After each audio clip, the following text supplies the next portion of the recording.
Kumekuwa na mambo mengi sana ambayo yanatokea kwa vijana hivi sasa, wengi wakichukua maamuzi ya kujiondoa uhai wao, lakini pia kufanya masuala ya maamuzi magumu katika maisha, na tumekuwa tukitafasiri kwa namna tofauti tofauti, ama wengine wamekuja na vitu ambavyo vinakuwa na maana nyingi, kila mmoja akitafakari la kwake. Sasa tukataka kufahamu kwamba ni chanzo ni kipi. Je, tuite ni msongo wa mawazo ama tuweke katika mrengo gani? Na hapa tukaona tukae na nabii wa Mungu Prophet James Nyakia ili kupata mawazo mawili ya matatu. Habari za saizi? Nzuri kabisa. Karibu sana. Asante. Kumekuwa na masuala mengi sana ya maamuzi magumu kwa vijana wakikumbwa na vitu ambavyo pengine hawashirikishi jamii na wamekuwa wakijiondoa uhai kwa namna tofauti tofauti. Je, hiki tuweke katika mrengo wa ni msongo wa mawazo ama ni kitu gani hasa? Inabeba vitu vingi. Msongo wa mawazo inaweza ikawa ni mojawapo, lakini pia inategemeana ni katika tukio gani na limemkuta mtu wa namna gani na alikuwa kwenye mazingira yapi na ana nafasi gani kwenye familia yake, kwenye jamii, lakini pia katika eneo lake la kazi, na muda wake mwingi ameuwekeza kwenye jambo gani. Sasa hili jambo ambalo limekuja kumkuta linakwenda kumpa athari gani za mwisho, nakwenda kumletea matatizo gani ya mwisho, na pale litakapokuwa limetokea litamuacha na nini. Litamuacha akiwa amedhalilika sana, litamuacha akiwa kwenye kifungo jela, litamuacha akiwa ni mtu ambaye amekosa kabisa mwelekeo. Sasa hivi vyote vinaweza vikafanya mtu akafanya maamuzi, hasa kijana.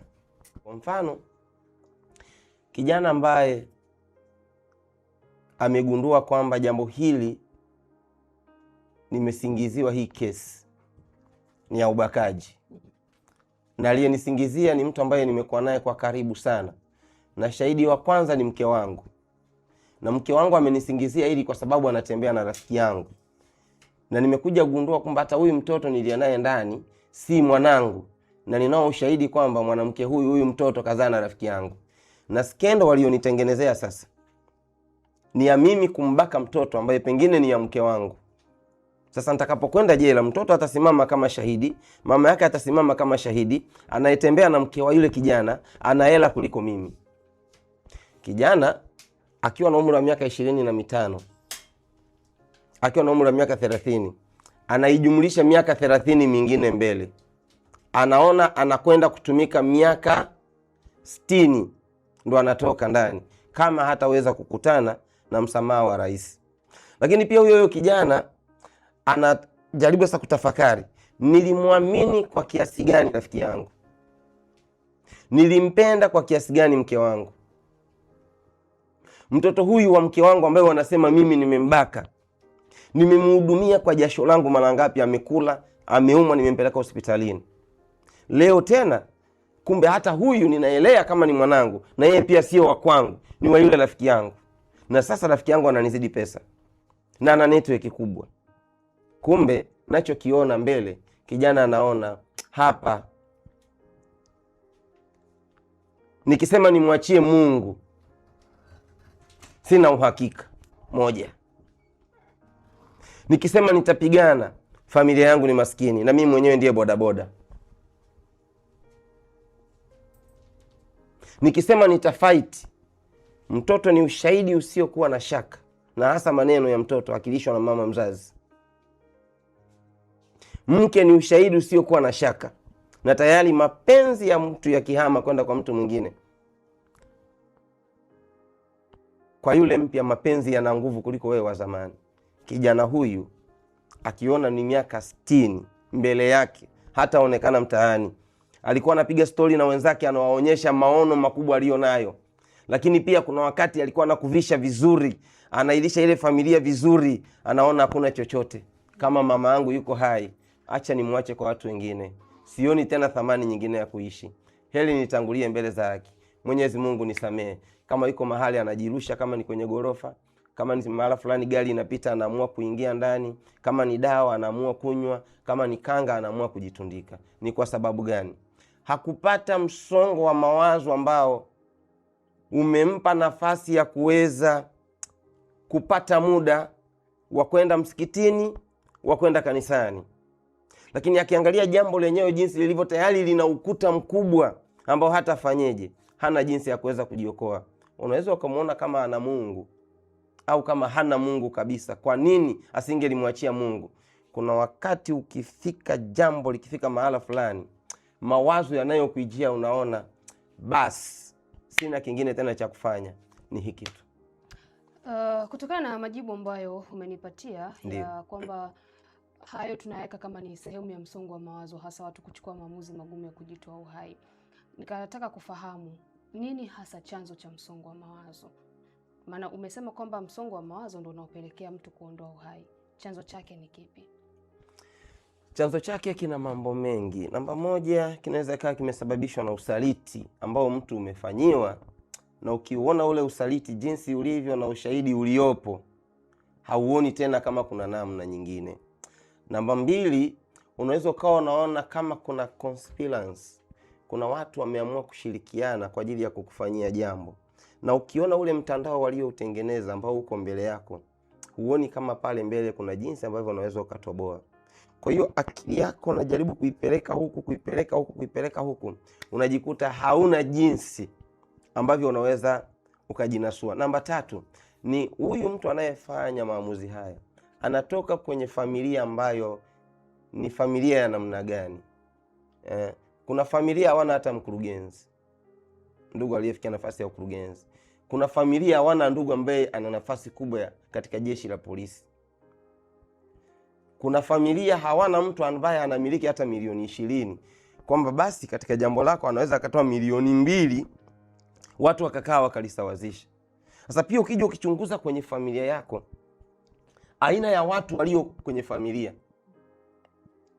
aina ya maisha ulio nayo, unaona hamna mtu mwingine wa kuja kukusaidia, unaamua kufika mwisho, ni heri nifanye hivi. Lakini pia mtu unaangalia aina ya majukumu ulionayo na maono uliokuwa nayo, na jambo hili ambalo sasa linakukabili wewe hapo ulipo unayo ndoto. Vijana wengi wana ndoto, na akiangalia sasa anakuwa anaipigania ile ndoto iweze kufika mahala fulani. Alafu unakuja unajikuta kuna jambo limekuja mbele yako, ukilifanyia tathmini unaona kabisa kwamba kinachokuja hauna jinsi, hauna cha kufanya. Sasa hii inategemeana pia muda wako wa kukaa katika ibada na ukaribu wako na Mungu kabla ya kukumbana na hili jambo umekuwa ni muda wa kiasi gani. Lakini pia tumekuwa tukiangalia watu wanaoshinda kwenye ibada wakifanya maamuzi ya namna hiyo. Kuliwahi kutokea tukio moja, nadhani ni mtumishi wa Mungu wa kike kule Mwanza, ambaye alijirusha kutoka kwenye gorofa akadondoka chini mpaka akafa.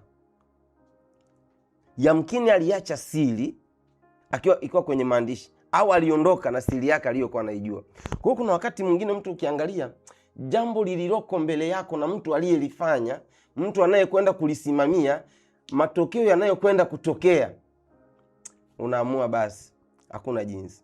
Maana yake ni nini? Pia unaweza ukashinda kwenye nyumba ya ibada, ukaimba, ukahubiri, ukawa ni muumini mzuri, na bado ukafanya maamuzi magumu sana mpaka ya kuhatarisha uhai wako, kutokana na jinsi ambavyo jambo ulilo nalo mbele yako ni la aina gani. Mfano, unaweza ukajikuta wewe una baba mzazi. Babako mzazi ndo amekupa wewe ujauzito. Utaki mama yako afahamu. Lakini wewe sasa hivi unaenda kuingia kwenye ndoa, tayari umeshavishwa pete. Si unaiona hiyo pete yako? Tayari umeshavishwa pete. Unaona pia mume wangu akijua kwamba kumbe mimba hii ilikuwa ni yake, kumbe si yake, ni ya baba yangu. Una marafiki, una matron, umesoma mpaka chuo, mtaani kwako watakuchukuliaje? Na mimba haijifichi. Aina ya mawazo unayokwenda kuyaweka kichwani na jinsi ya kuyachakata, hata kama unashinda kwenye nyumba za ibada, unaweza ukafika mwisho, ile nguvu ya uchungu iliyomo ndani mwako ikakushinda, na ukaamua kufanya maamuzi ambayo walio hai hawakujua ule mzigo uliokuwa umeubeba wewe. Watayaona maiti yako, watasema basi bora ungesubiri. Lakini ulijaribu kuona, mimba nimepewa na baba mzazi, mchumba anajua mimba ni ya kwake, michango ya harusi tayari imeshaandaliwa, nasubiriwa mimi nikavae shela. Wakwe zangu kule nako kwenda wataniona mimi ni mtu wa namna gani? Unaona hayo mawazo jinsi yalivyo. Sasa hayo mambo yanapokujia hayakupi muda. Ndio maana mtumishi wa Mungu Samson alipokuwa na Delila, katika mambo yote ambayo Samson alikuwa ni mtu mwenye upako mkubwa sana. Aliweza kupigana na simba na mwana simba na akawaua. Aliweza kupigana na dubu na akawaua. Lakini hebu jaribu kutazama kwamba alipoona tu kwamba watu hawa wanakuja kuniua, kunimaliza, na kwenda kwenye aibu. Naingia kwenye pointi. Aibu unayoiona mbele yako inakupa maamuzi mabaya. Aibu aliyoiona Samson kwamba upako huu niliopewa na Mungu, na Mungu alinikataza nisinyoe nywele na nisimwambie mtu siri yangu. Sasa wewe, siri ya ujauzito ambao umewahi kumwambia mume wako kwamba, mchumba wako kwamba mimba hii ni ya kwako, siri ya mama ambaye amewahi kuzaa watoto 3 na mwanaume wa ndani, na amemjengea mwanamke ile nyumba kwa wazazi wake. Vipimo sasa vinakwenda kuonyesha kwamba wale watoto wote si wa yule mwanaume, ni mwanaume mwingine. Akitazama jamii itanichukuliaje? Mawazo haya yanapokuijia, tambua unaogopa kuwashirikisha watu kwa sababu unaendelea kusambaza aibu. Unaogopa kushirikisha ndugu, unaona utaendelea kusambaza aibu. Kwa hiyo sasa kinachotokea, unatafuta mahala ambapo ni pasiri ama ndani, na hapo hapo unakuwa unachakata, unapata majibu gani ufanye. Jibu la mwisho kwa walio wengi, unaweza ukaenda kwa majibu ya Samson: ni heri kuliko aibu hii ionekane katika maisha yangu, kama ni kufa nitakufa. Kwa hiyo aibu unayoitegemea ije mbele yako, kama aibu aliyoitegemea Samson ije mbele yake, ilimfanya afanye yale maamuzi, inaweza kukufanya ukafanya maamuzi ambayo ni magumu sana. Asante sana mtu wa Mungu. Lakini sasa tukielekea katika maandiko matakatifu, ndio Mungu anaelekeza nini kwa vijana wanaokumbwa na mawazo ama msongo wa mawazo? Unapokutana na mambo haya, kila kijana kwanza namshauri uwe na mzee au mtu mzima ambao unajua kwamba ukipata jambo lolote lile la kwako, liwe ni zuri liwe ni baya, yeye ana nafasi na amekuwa akiwa na nafasi kwako kulipokea. Unajua kuna mtu katika jamii, unamchagua mtu fulani, yani hata uende unamwambia jambo gani nimekosa, yeye anakupokea, anakwambia basi tulia, hebu ingia humo ndani, lala, ingia bafuni, oga, tulia, kula hicho chakula. Lakini jamii zetu tulizo nazo, watu wakishagundua mtu fulani amekosa, hawaangalia hata thamani ya moja alilowahi kulifanya lililo jema, wote wanahamia kwenye lile baya. Kwa solution ni nini? Ni kwamba hebu basi tujaribu kuwa na watu wazima ambao unakuwa umewaweka kulingana na mambo yako. Kuna mambo ya kipumbavu yanaweza yakakupata. Kuwa na mtu mzima, kuwa na rafiki wa kike au wa kiume ambaye anaweza kusikiliza mambo yako ya kipumbavu yenye fedheha ndani na anaweza akayahifadhi. Mara nyingi watu kama hao hatuna, sababu mara nyingi wengi ambayo unamwamini na kwenda kumwambia mambo yako ya siri, tena ya siri kweli, baada ya muda atamsimulia mke wake, atamsimulia mtu mwingine, huyu bwana mdogo bwana nimekaa naye muda mrefu naye sasa nimeanza kumchoka, leo nao kaja na lingine. Tayari ile nafsi kwako inatembea, hata kuambia wewe, lakini kuna vile Mungu anakusikilizisha kwamba mahali ulipopeleka siri yako sio sahihi. Lakini jambo lingine ni vijana kupata muda.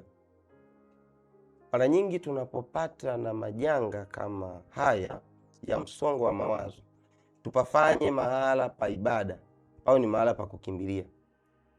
Na ndio maana huwezi ukakuta msikiti umefungwa, na kuna makanisa pia huwezi ukayakuta yamefungwa. Kwa hiyo ukishaona una jambo fulani ambalo ni gumu sana, hebu nenda katika eneo la ibada.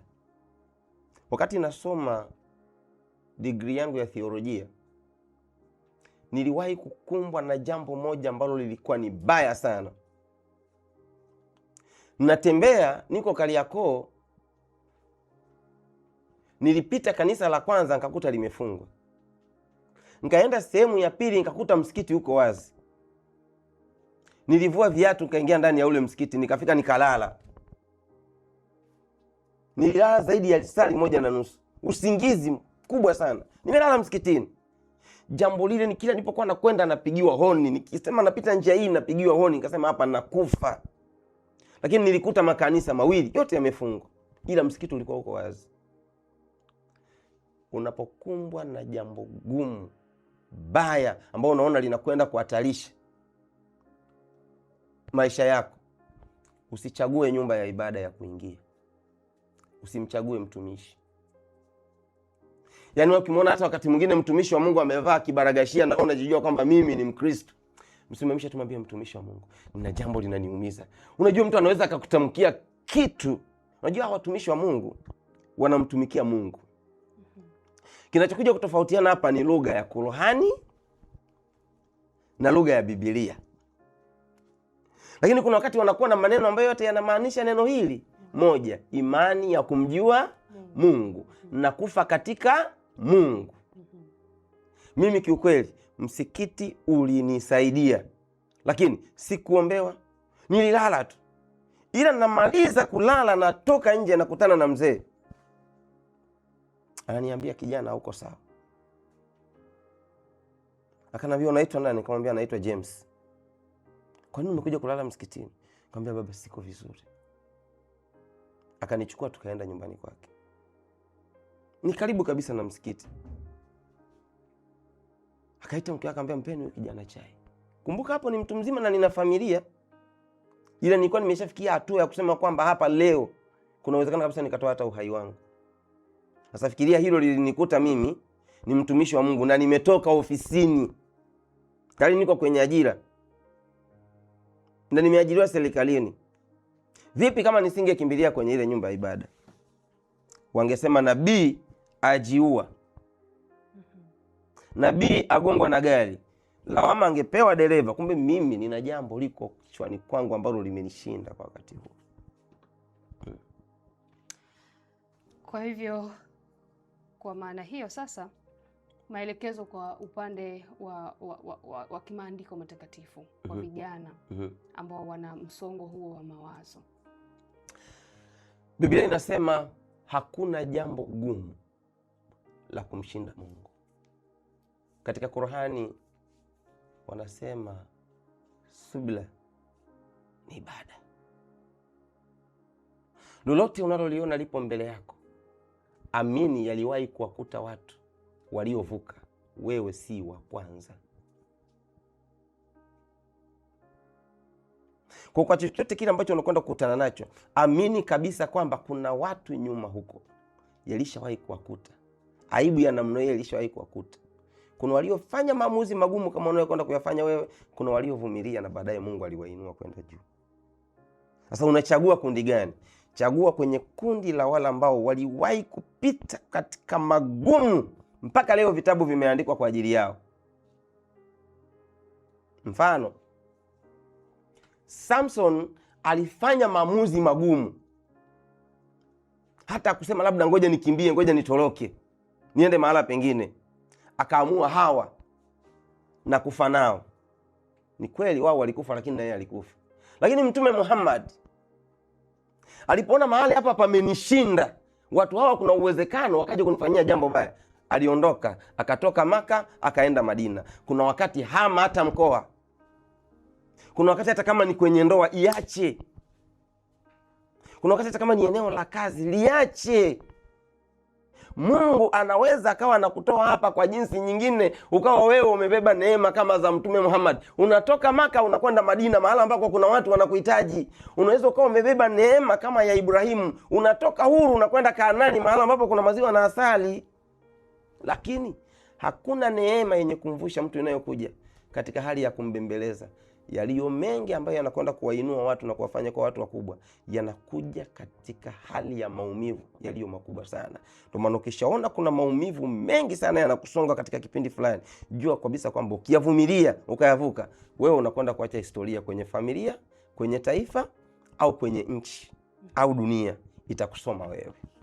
Kuna yale maumivu ya mtu kushindwa, ndio hasa kwa vijana, kupitia mambo mengi ambayo yanasababisha makovu katika mioyo yao. Je, Mungu anaweza kuyageuza hayo maumivu kuwa sehemu ya fursa ya mtu kukua kiroho? Yes.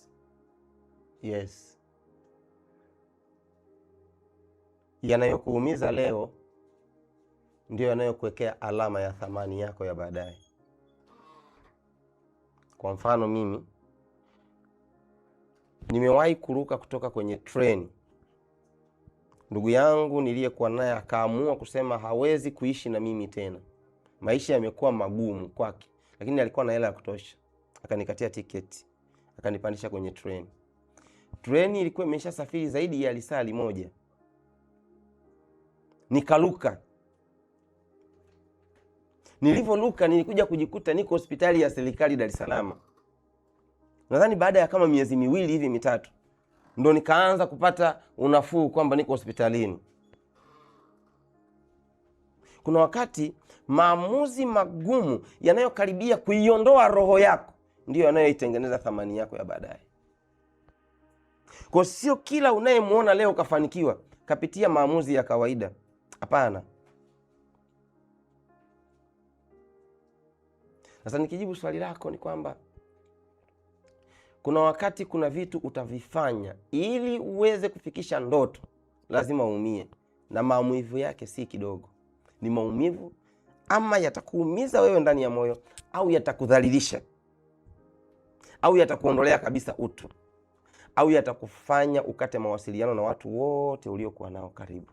Maana yake katika maisha kuna wakati shetani anakugeuza unakuwa takataka, alafu Mungu anakuwa anakuchakata unakuwa mbolea, alafu baadaye unakwenda kuotesha baraka mahala pengine, ambapo sasa ile mbolea, ile takataka ulivyokuwa mpaka ukaona watu wanakuacha. Unajua kuna mambo yakikukuta mpaka unaona watu wako wa karibu wote wanakuacha, ndugu, marafiki wanakuacha, jua kabisa kwamba shetani kakufanya takataka, Mungu anakugeuza kuwa mbolea. Kuna mahali watu watakuhitaji, na hapo sasa ndipo wewe utakapokuja kuiandika historia nyingine mpya katika maisha. Kwa maana hiyo fursa ipo katika maumivu, na bila maumivu hakuna mafanikio. Ukiona mtu amefanikiwa bila maumivu, ana mali za kurithi, lakini pia ili aziendeleze zilete neema kubwa kwenye ile familia, lazima aumie kuzisimamia. Lakini kuna wakati makovu yanasababishwa na vitu vya kawaida, vya kusingiziwa, vya kuzushiwa katika mtaa. Je, hivyo navyo vina uwezo wa kugeuza kuwa sehemu ya kukua kiroho? Ndio. Kivipi? Kuna kitu unaweza ukasingiziwa, ni kweli. Ukienda katika Biblia unamwona mtumishi mmoja anaitwa Mordekai. Alisingiziwa vitu na mtu mmoja anaitwa Naaman. Mpaka walaka ukaandikwa kwamba Mordekai atundikwe kwenye mti wa mita 50. Hajafanya kosa lolote lile. Lakini unaona kumbe kuna wakati mtu anakuandalia maumivu, kudhalilika na kutoweka, lakini kupitia yale magumu aliyokuandalia, anakuandalia wewe kwenda kuinuliwa na Mungu.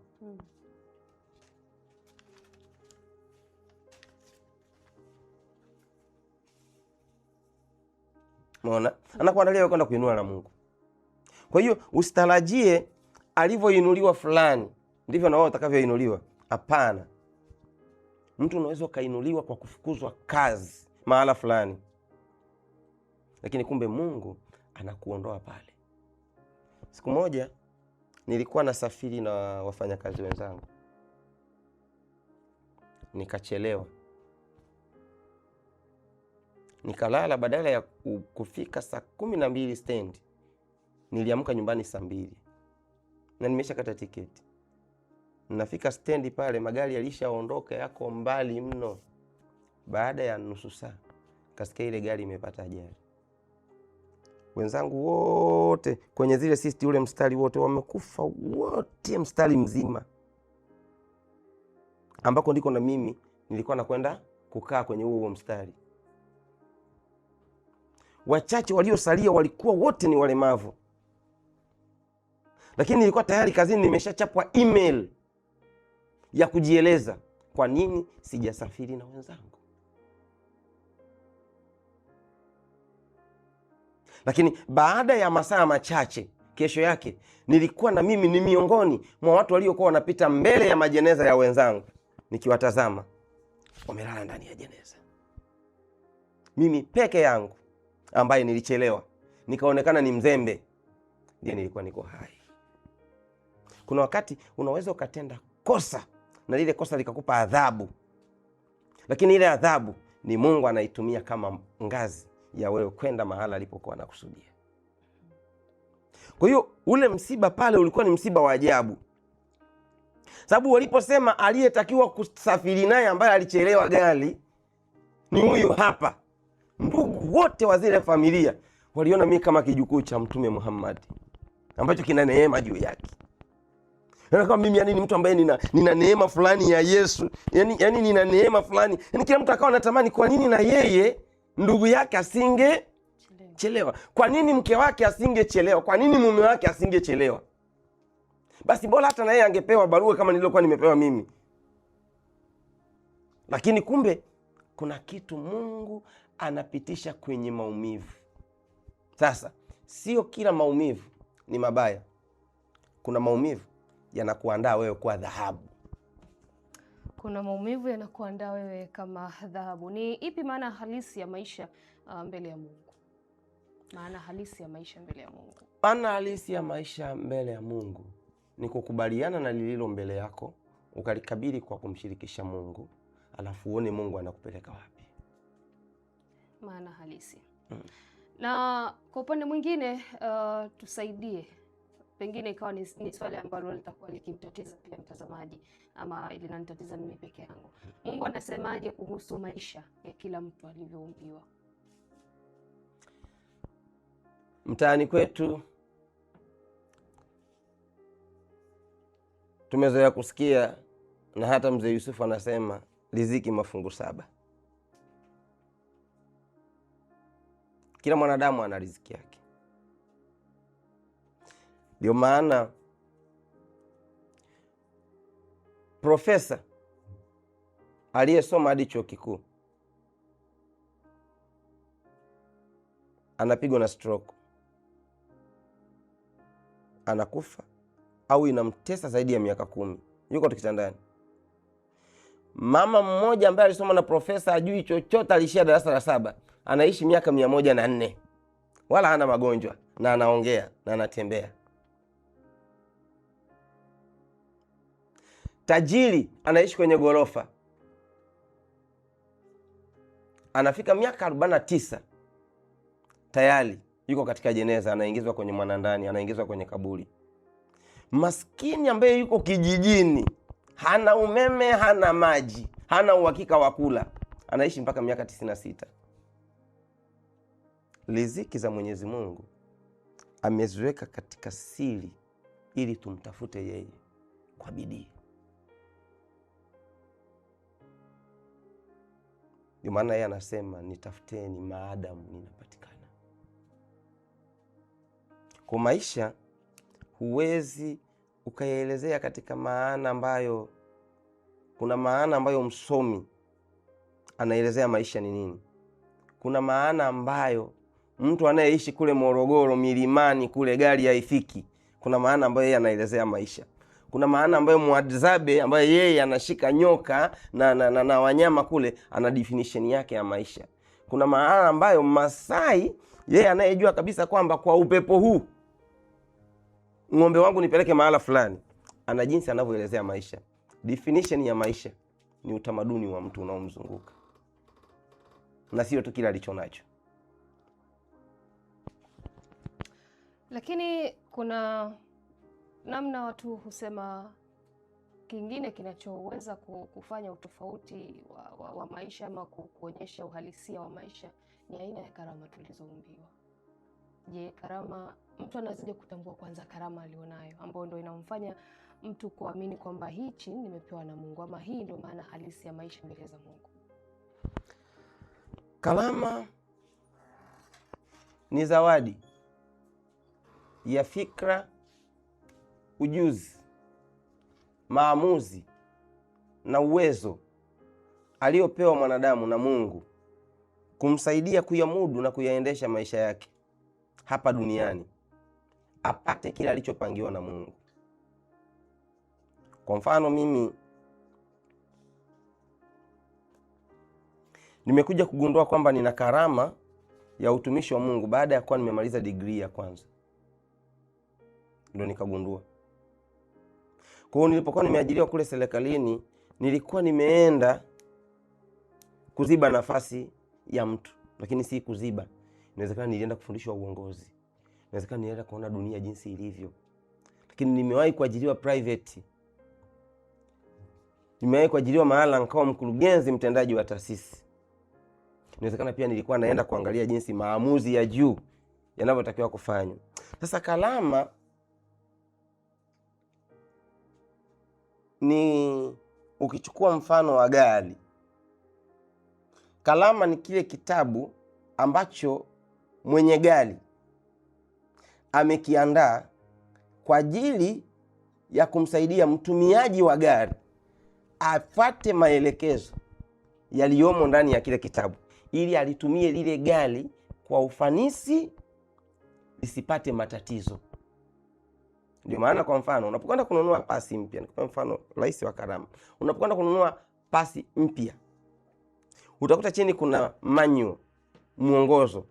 Moja wapo ya maneno yaliyoko pale wanakwambia usiweke kwenye maji kama umechomeka kwenye umeme. Maana yake ni kwamba ukiiweka kwenye umeme alafu ukaweka kwenye maji, unaweza ukafa wewe, ukaua na wale waliopo pale. Sababu umeichomeka kwenye umeme, umeweka kwenye maji, maji yatasambaa, wote waliopo humu ndani watakanyaga yale maji, automatically watakufa wote. Anachopewa na Mungu mtu ndicho kinachoweza kumsaidia kupata chochote anachostahili kwa ajili yake na kwa ajili ya watu wote wanaomzunguka. Ndio maana mwanadamu yeyote ambaye karama yake haifanyi kazi au inafanya kazi nusu au haiko eneo sahihi, ana maisha magumu ambayo ni anakwenda mbele, anatumia muda mwingi, anatumia nguvu nyingi, ana akili za darasani na inawezekana ana vyeti, lakini anachokipata hakiendani na kile anachokihitaji. Na si unachokihitaji wewe. Unajua wewe unachokihitaji sasa hivi ni kidogo, ila kinachohitajiwa na wale wanaokuzunguka ndicho kinachokifanya ujue kwamba karama yako haifanyi kazi. Yule pale ni baba na familia. Kinachomfanya ajulikane kwamba karama yake inafanya kazi si anavyokula yeye, ni jinsi ambavyo ile familia alionayo mle ndani inavyoweza kupata mahitaji. Kinachomfanya yule mama tujue kwamba yuko kwenye karama ni jinsi ambavyo karama yake inavyoweza ule yale maarifa, ile akili, ule ujuzi vinavyoweza kumsaidia apate kinachostahili kwa ajili yake, si peke yake, na wale wote walioko mle ndani waishi maisha mazuri. Kwa ukiona mwanadamu ana maisha magumu ambayo anashindwa kupata kile anachostahili na wale wanaomzunguka, karama yake haiko kwenye eneo sahihi. Ama ipo haifanyi kazi, au ilishachukuliwa inatumika na watu wengine. Ni lipi neno la kinabii? Neno la kinabii, mtafute sana Mungu akusemeshe na kukuelekeza wewe ni nani kabla ya uzee wako na kabla ya kufa kwako. Mtafute Mungu akusemeshe na kuonyeshe nini unastahili kufanya kabla ya uzee wako na kabla ya kufa kwako, ili ufanye kilicho sahihi na ufe katika Mungu, lakini upate ulichokuwa unastahili kuishi nacho hapa duniani. Nakushukuru sana kwa muda wako. Asante sana.